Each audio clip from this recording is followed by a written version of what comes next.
Well, I was heartened. I mean, listening to your summary, Julia.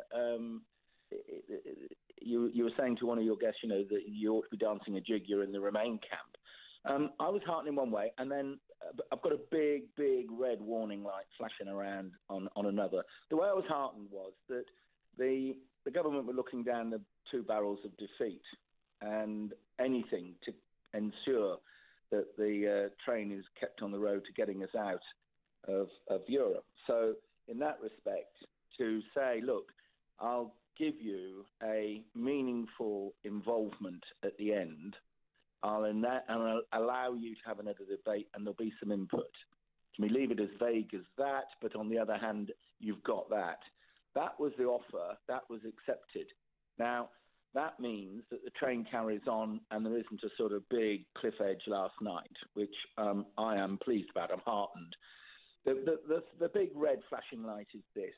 In one way, I would say to the members of Parliament, 650, I would say to the 810, is it, or 20 in my place, just beware the tyranny of Parliament. You've got something like 1,500 people in the Houses of Parliament who look, by majority, to be overruling the wishes of 17.2 million people. And the tyranny of Parliament is like the tyranny of kings. It's like the tyranny of dictators. You've got to ensure that there's a representation aspect to it and not a personal view. And where I am very worried is that we could have a position where Parliament, 1,500 people, actually say, well, I've done what the nation wanted. You've left the EU. That's what you voted for. But if the meaning of it is you stay in a customs union or a single market, that means that you have to take it from Brussels, unaccountable, unelected people with no say, no vote, no presence.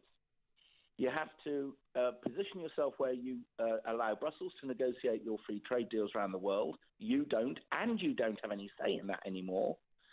Where you have free movement of labour, that's the big fella. That's the one that everybody north of Watford actually really deeply has a problem with. You accept it, and you accept the imprint of the European Court of Justice from Luxembourg and not your judges.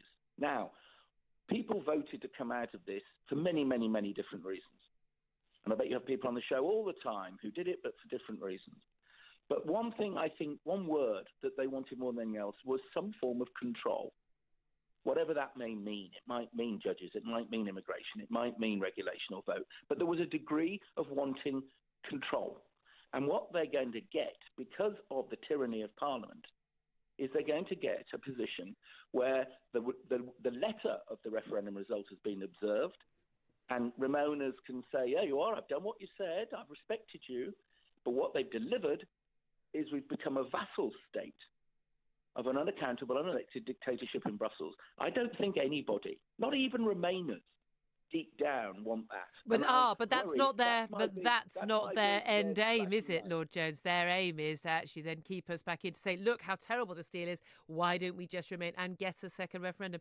Do you think that second EU referendum, they're calling it the people's vote, the likes of George Soros, the Hungarian billionaire, are trying to campaign for this best for Britain. Do you think that's now more or less likely after yesterday? Oh, I don't think it's moved because the question that would have to be given to the British people would be, do you want to stay in on these terms? And Barnier, the negotiator in Brussels, would say, well, you've left. So if you've left, of course you can apply to stay in, but you'll take the euro.